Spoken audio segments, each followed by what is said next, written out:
Welcome back to The Art of Hobbiness. I'm Erin, joined by my lovely co-host, Tam. Me! And today we have a hobby episode talking about one of Tam's new hobbies. And when she told me what it was, I was completely shocked. I like to shock you. So I'm going to start with just the obvious question is that, how did you pick cooking above really anything else? Well, I didn't pick cooking. Cooking picked me. Okay. Tell us more. Yeah. I know I've kind of alluded to, big family changes and that being just that there was a tragic death in the family, right? And so it kind of stemmed from just kind of a dark place of just feeling like everything was bleak, everything was dark, and I just was really struggling to find positivity in anything, right? Like I was doing my hobbies that I normally do, and those were there to kind of help me process my emotions, but there was just no drive to really look for anything new, right? Which is kind of detrimental to our show, right? Because I need to look for things new. But anyway, so I stumbled upon, there's a show on Netflix. I don't know if you've seen it. It's called Just a Dash. Okay, so you have to check out at least one episode, okay? The host and the main chef of the show, his name is Matty Matheson. Okay. He actually, I think, got his start on YouTube. He was a YouTuber.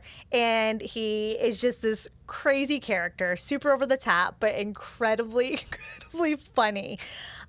So I, was just trying to find TV during times where I just wanted my brain to just shut off, right? That would just distract me. Found that, and he was just so over the top that he actually brought laughter out of me, which at that point in time I just didn't think was going to be there.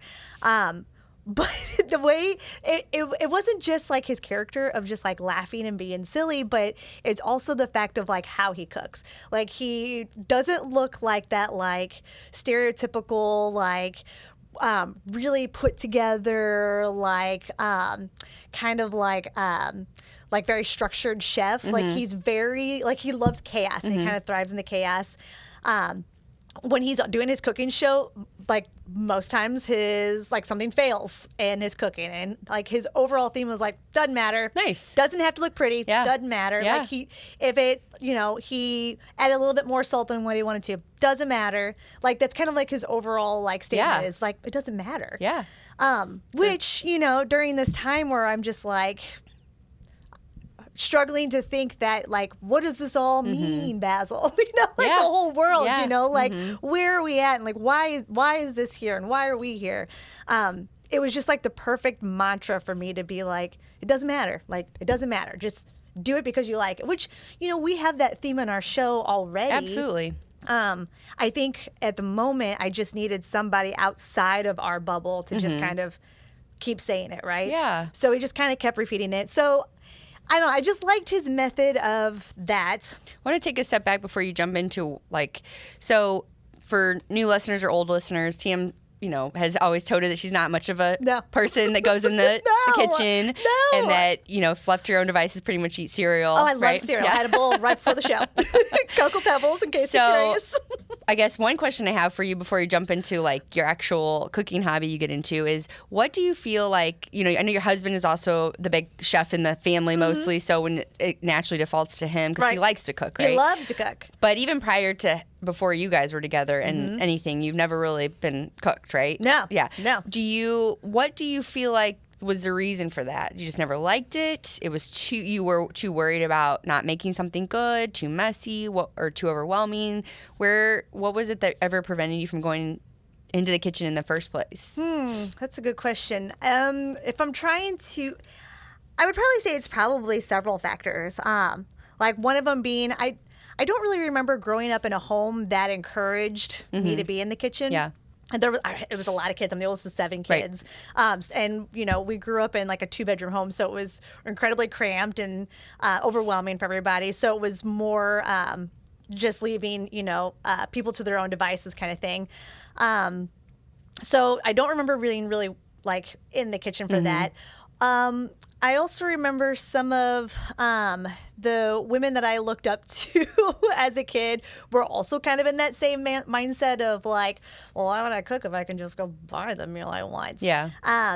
And then I also think it just was never like, I remember in college, like trying to maybe step into the kitchen and make myself some food a little bit. But, I was so busy in college that it was just like, I don't have time for this. Yeah. So it just was never just something that peaked in there. And I just never naturally was interested enough to try to make time for it. Right. So I think it was probably just a combination of all those factors. And then when I, met my husband and he not only enjoyed cooking, but was a phenomenal cook, I was like, there's no need for me to disrupt his little space. Let's let him do his thing. Absolutely. Well, then what do you feel like was the switch that flipped watching this show that made you think like, oh, maybe I do want to try cooking? Yeah. So probably stemmed from the death in the family. Yeah. Like the person that we lost like really showed his love through food. And it just was such a powerful way that he connected with everyone.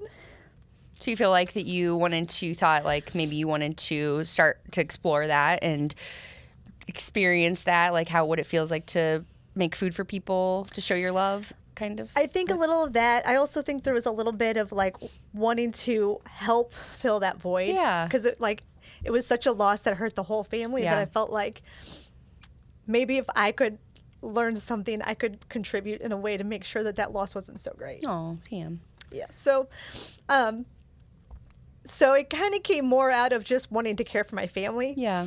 And I really didn't look for it to be a hobby, but I would say that like Matty Matheson and his crazy fun chaos of like, if you mess it up, it doesn't matter. Like all of his food, it's like, he's got several cookbooks, and this cookbooks you should check out because the pictures. Kind of simple, pretty simple things. Well, he's got a simple cookbook that's like soup, salad, sandwiches, which I love because that seems like more like my possibility. Definitely. Like I didn't just wake up yesterday and I was like, I can cook the finest 5-star dish. I'm still very, very basic here, like one pan dishes is what I'm trying to do.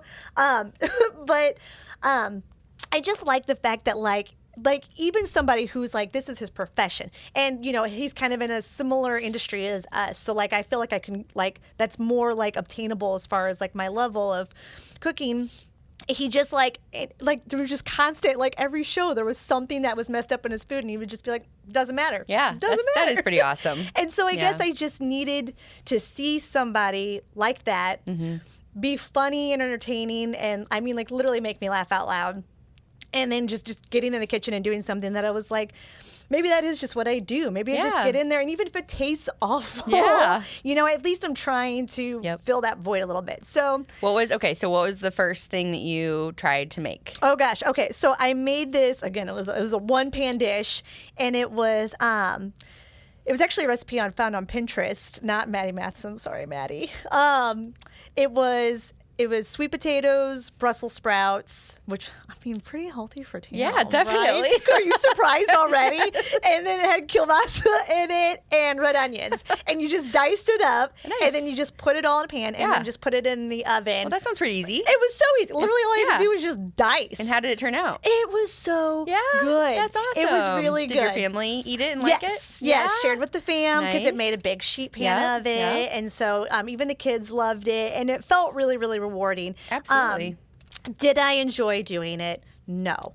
I don't like cutting things because I'm just so afraid. Well, okay, so maybe that part you didn't like the actual process, but when you served it to your family and they liked it and you liked it, did that feel good? That part felt good. It felt like I was helping. Yeah. And that really, I think, is all that I need right now. So, like, is this something that I'll continue to do? I don't know. Like, I think right now, it's helping me feel like I'm helping, right? And so, like, that's what I want to do. And if I feel like, the family doesn't need that anymore, I could very easily see me just being like, well, that was fun. That was a good phase in my life. That was a good time. It's just, I don't know what it is about.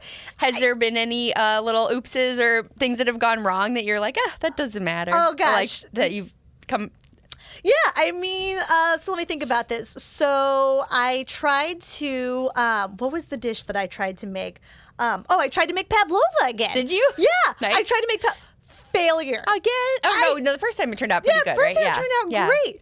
failure. Oh, no. Well, I tried to do like a little different recipe because it was just really sweet the first time that I made it. And I remember I'm like, I love my sugar, but like if I'm saying that it hurts your teeth, it was pretty sweet. So I tried to do like a little less sugar and it was a total failure. So that was a little upsetting. I guess I need to practice that one a little bit more because I was a little disappointed in that. And then I think I burned a Bosco stick pretty bad, which is tradition in this family for bread to be burned. So it actually kind of felt like part of the family. Memories. I'm one too, guys. Well, your husband, Pat, now that you've kind of stepped in a little bit, how does he feel about you being in the kitchen? I do think there's a little appreciation because, he works outside of the home. Yeah. So, he comes home and I'm like, all right, now get in the kitchen. I'm hungry. What's taking so long? So I think he's appreciative that not every day has been like that. Because, obviously he's grieving too. And so offering a little bit of that like off of his plate has been helpful for him too. So like I said, this is really just stemmed out of just trying to help support my family, right? And take care of things. But I would very much like it if this was not my long-term plan. Okay, so you've already kind of decided that. I mean, did you find anything fun about it?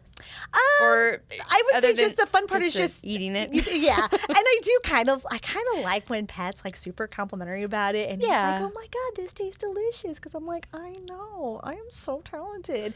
I choose not to do this. I could be really good, but I choose not to. It's the narrative that I'm trying to push out there. But no, he's incredibly supportive.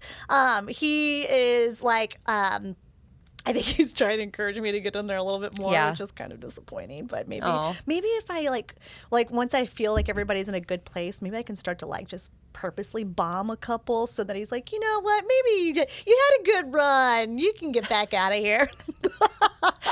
Taco Bell again. So it's been a little bit cathartic, but and you feel like you've helped contribute to the family, and that's all good. But overall sentiment I'm gathering is that this hobby's not going to stick long term. I don't know if I've just made it too far in life for me to be like, well, too late to try to have a basic survival skill. Been working for almost 40 years, so I've got this far. Absolutely. So I guess final question, like cereal still on the menu? Like I said, I had it literally before we sat down to record. I love cereal. Yeah, that's okay. It's so good. It's so easy. That's my wheelhouse. Well, I'm proud of you for trying something that you probably never thought you would try. No. It's something that you've always said you really had no interest in. But you've actually done a few like cooking hobbies now, like the pavlova, right? And, I know. So, I really do feel like, because like even you've kind of broken a little bit. Like this podcast has had you doing pasta making. True. So it almost kind of seemed like natural progression was going to get to the point where we were both going to be like, let's try it. I just got there a lot sooner than I expected. I literally thought that was going to be like a ha, tried it kind of thing. Yeah. Well, like I said, proud of you for trying it. Thanks. And appreciate you sharing that experience with us. Yeah. And it just goes to show, like, I think different phases in our lives, we need different things. And you did a nice job of like really like looking inward at something that maybe you thought would help during this like difficult time in your life.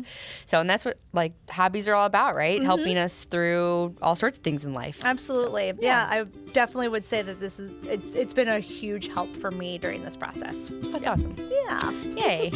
Well, thank you for joining us today on The Art of Hobbiness. Yes! And we hope you join us next time. Bye. Bye. Thanks for listening to The Art of Hobbiness. Be sure to leave a review and rating. And for a little extra Erin and Tam fun, be sure to follow us on Instagram and Pinterest for behind-the-scenes footage of our journey to find hobbiness.